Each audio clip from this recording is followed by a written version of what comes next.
Tory Lanez is currently recovering after being brutally attacked in prison by a man serving life. This all happened just days after Tory's team had reached out to Megan and Kelsey regarding a new witness testimony. This attack sparked speculation that Tory could have been targeted by people who don't want to see him freed. Now things are taking another turn as Tory's defense team has come out claiming that they have new camera footage that could prove his innocence. Hey guys, I hope all is well. Welcome back to The Truth Is, where I drop new videos exposing the truth weekly. In today's episode, we will be talking about the update on the Tory Lanez situation. Let's get right into it.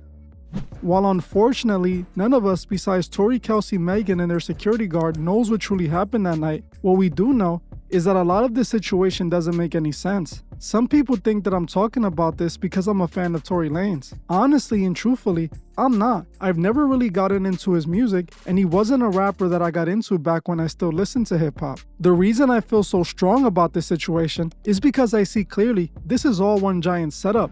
Like I said many times over, Tory was targeted because he tried to break the slave chains the record labels had put on him. Tory refused to continue to be a slave and managed to honorably deny re-signing to choose to be independent. The record labels didn't want to see that happen, so this all took place. Since the very beginning, there has been so many inconsistencies with this situation, things that don't add up from either side. Honestly, Meg, Kelsey, and even Tory have made the situation hard to believe. But the one thing I confidently feel is that Meg is lying about Tory shooting her. I'm not saying she didn't get shot, as again I wasn't there, even though she did initially claim she had stepped on glass and wasn't shot. But Meg does claim now that she was shot and a gun was discharged that night, as there was several 911 calls to indicate that. The only thing is, I don't understand why in the world Tory would have shot Meg. Why would he have gotten out of the car, chased her down, and shot at her when she wasn't a threat to him and was walking away? Why would he have had to pull out a weapon and use it on someone who wasn't a threat to him at all? Well, according to Tory, he didn't shoot Megan. He claims it was Kelsey. As recently, he spoke with Jason Lee from Hollywood Unlocked and told him that Kelsey was who shot Meg. He even claimed that he took the rap for Kelsey because he didn't want to see her go to prison. This makes sense because Tory was not only dating her, but never blamed her for anything. In a text message between Tory and I said, "How are you? How you been?" He said, "Incredible, in very high spirits and preparing to physically come home this year." I said, "When? I need to come in there and get an interview, LOL. He said, "I can't say exact days, but I know I'll be home this year." I said, "How long you been gone? I'm so confused by your case." He said, "Actually, I have a crazy plan when I get back that I think you should know and be a part of because I'm only going to do one interview." And he said he's been gone 2.5 years. I said, "I want to be a part of that plan." He said, "It's honestly a bunch of suppressed evidence that was kept away from me during trial." I said, "Wack told me that, but didn't say what." He said, "Like through trial, they keep saying it was inconclusive on the gun DNA, but I always knew I never touched the gun. So I asked my lawyer to retest it. And sure enough, I was 102% excluded completely from everything, just like I said." I said, "Well, why didn't you just say who did it?" He said, "I took the rap for Kelsey, never wanted her to go to jail, and I never wanted Megan to get hurt or anything. So in me stopping her from getting shot, I got the raw deal. Crazy how life works. And to think they made me the poster boy for the unprotection of black women, when in all honesty, I protected 2 black women, one from getting shot and one from going to jail. Never said nothing in 8 to 10 years for them to live. It's a crazy, crazy place we live in." I said, "But why you ain't just say that?" And he said, "I lost my mother at 11 years old. I couldn't sleep with myself. I was the reason for taking a mother away from her kid. I just couldn't do it." Tory Lanez. According to Jason Lee, Tory told him Kelsey was the one who shot Meg. He claims all he tried to do was break up the fight after Kelsey started shooting at Meg. Now, the reason I believe Meg didn't want to be honest about Kelsey doing it was because Roc Nation likely coached her. A representative of Roc Nation was present when Megan was questioned, which is strange. The same representative was at the trial as well. They used this perfect narrative to make Meg look like a victim who was abused by a short-tempered man, which sounds so much better than Meg getting shot by her own friend because she took her boyfriend. Tory is adamant that he didn't shoot Megan. He claims Kelsey did. This is quite interesting because Kelsey herself hasn't come out and said anything denying or confirming this. Just like in the trial, she claims to have lied or forgotten what she told the prosecution. You tell me what seems more believable. Tory shoots a non-threatening Meg Thee Stallion over a non-physical altercation, or Kelsey shooting Meg after it was already proven they were fighting because Meg had stolen her boyfriend. They literally were fighting each other over Tory Lanez and the betrayal that Meg did to Kelsey. Add this to the initial story told by one of the witnesses named Sean Kelly, and you see that Kelsey most likely did this. Kelly testified under oath that while he believes one of the girls fired the first shot, he saw the smaller gentleman fire 4 or 5 shots in quick succession, causing a woman to fall to the ground bleeding. Now, according to Tory, when he went in to stop Kelsey from shooting Meg, the gun went off, and that's why it looks like he shot the gun. One thing that I have been thinking about a lot was the fact that Meg stopped being friends with Kelsey after this situation. If you think about it, if Kelsey actually shot Meg, it would perfectly explain why they stopped being friends after that day. Meg knows Kelsey tried to end her over jealousy. To many people, it's pretty clear what happened that night, and according to Tory's team, they have even more evidence to prove he's innocent. A few days back, I covered the breaking news update that was released by Tory's team after he was targeted in prison. According to his team, Kelsey's own Bodyguard had come out and confessed that he overheard Kelsey admitting she shot Meg. Tory's team made the assertion that because of Kelsey's Bodyguard saying this and they reaching out to Megan and Kelsey, Tory was targeted in prison in an attempt to silence him forever. In Unite the People's possession regarding a statement that was given to Unite the People by someone with information relevant to that case. The New York Post recently reached out to the prior district attorney, George Gascon, Megan Pete and her representatives, and Kelsey Harris and her representatives. The only party that responded last week was Megan Pete's representatives with a request for more information.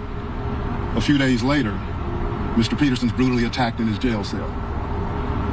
Unite the People represents Daystar Peterson in his appellate process. We filed an appellate brief and a writ of habeas corpus on his behalf. The district attorney's office has already responded. The case is fully briefed. We're just waiting for the appellate court's decision. We were willing to wait for the appellate process to play out. But given that brutal, unprovoked attack, we felt it necessary to come here today to provide you with this information. It is our intention to make a request to the governor to either pardon or commute the sentence of Mr. Peterson, so that when he recovers from this attack, he's not returned to a jail cell, but that he's allowed to go home and recover. Not long ago, Unite the People was approached by a gentleman named Bradley James. Mr. James informed us he was working as the bodyguard and driver for Ms. Kelsey Harris during Mr. Peterson's trial. As such, he was in close proximity and he had privy to conversations she was having with her husband and others. Mr. James informed us he was not under a non-disclosure agreement or a confidentiality agreement and was free to speak with Unite the People, and that he was doing it because his conscience would not let him not speak and leave a man in prison for something he did not do. Mr. James informed Unite the People that he was witness to the conversation Ms. Harris had where she stated she had the gun, she fired it 3 times, Mr. Peterson grabbed her arm and knocked it down, and the gun fired 2 more times. In essence, Mr. Peterson never shot anybody, never even touched that gun, never fired the gun. This statement aligns with the statement of the only non-party witness to the case, Mr. Sean Kelly. What's interesting is that even after Tory's team did the conference blaming Kelsey, she still didn't come out and say anything. She didn't go online denying the allegations or responding to them. To me, this is very telling. Now, yesterday, Tory's father and a congresswoman named Anna Paulina, who is now helping Tory, went on Piers Morgan to discuss the new footage they have found. Now, one of the interesting things Tory's father said during this interview was that he doesn't believe Meg was shot at all. According to him, all the evidence suggests she wasn't ever shot. If your son was not responsible for Megan Thee Stallion being shot, we do know that indisputably she was shot. Who shot her? First of all, the whole idea of her being shot is a speculation. That's a speculation. It's to this point has not been proven that she was even shot. But the reality is that in all of this, how can you have a situation where in pre-trial, the police, LAPD, says that the bullet fragments they had collected from the hospital just mysteriously vanishes. It goes missing. I would think that evidence is something that is protected in any police department, but they just mysteriously go missing. So there's no bullet fragments to be presented at trial. You have a situation where a gun is shot, and the gun, which is supposed to be your main piece of evidence, does not even show up at court, but some picture of a weapon that resembles or is the type weapon they say that was used. The weapon does not show up at court. There is absolutely no, we hear this point of 0.1% of his DNA on the gun. You know what that actually means when you investigate it? That over 1.5 billion black people on the planet that could have been their DNA. Yet my son is convicted of having used this gun. The whole thing stinks of a conspiracy, and it stinks of a cover-up. Now, I know he's Tory's dad, and it's his job to protect his son. But honestly, with the amount of inconsistencies in this case since day one, I wouldn't be surprised if Meg wasn't shot at all, as Meg's initial story was that she stepped on glass. Considering that she was dancing and running around not long after this incident happened, it is believable that she was never shot. And that was honestly her first inconsistency. Then she also claimed she lied to Gayle King about sleeping with Tory, which is another inconsistency. Yes, I lied to Gayle King. First of all, I didn't know you were even going to ask me about it. Bitch, I always want to talk about this shooting. Why'd you ask me about the story? That's not what this is about. Even if I was, I fucked like once, maybe twice on a drunk night. Kept catching me out of my mind. So how are we honestly supposed to believe what Meg's saying if she has lied about so many things? She has also told the story in many different ways that don't line up with each other. Another important thing that most people defending Meg seem to overlook was the fact that Tory's fingerprints were supposedly not found on the gun, with it being reported that it was inconclusive. All of this is seeming to work on Tory's behalf. Now, his team also claims they have footage to prove Tory never did anything. According to the Congresswoman Anna, they have in their possession ring camera footage that would vindicate Tory Lanez and prove his innocence. Herself, she admitted to lying to Gayle King. What I will also tell you is I'm also have been informed that there's actually ring footage, and that will likely also be released here pretty soon. I know we are helping to put the evidence out there to the American people, but I do believe that this is really a terrible case, and what was done to this family is unacceptable, and I will be continuing to push for his full pardon. I think that people owe them an apology. Furthermore, I'd like to finally say this. So I actually spoke to Mr. Lanez on the phone in prison yesterday, actually, and he is actually going to get very involved in criminal justice reform to ensure that this doesn't happen to other people, because in his case, he has an incredible family supporting him. He has the financial backing to fight this, but many people don't. And so that's where we are going to continue to champ these causes at the federal level, even all the way to the White House and in Washington, D.C. Just to be clear, do you actually think a gun was fired at all then? Or could that in itself be in question? And if it was fired, who do you think fired it? I don't know who fired it, but what I will tell you is that based on the evidence that I've seen and that the Tory's attorneys presenting to the American people, I think that there are a lot of things in question. And I would say that, look, Pierce, you know that I'm a United States Air Force veteran. I grew up in a very rough area. I was at a high school where there was a gang shooting. When someone gets shot, there's evidence of that. My husband was shot in Afghanistan in 2014, and the evidence isn't lining up. So you do not think she was actually shot?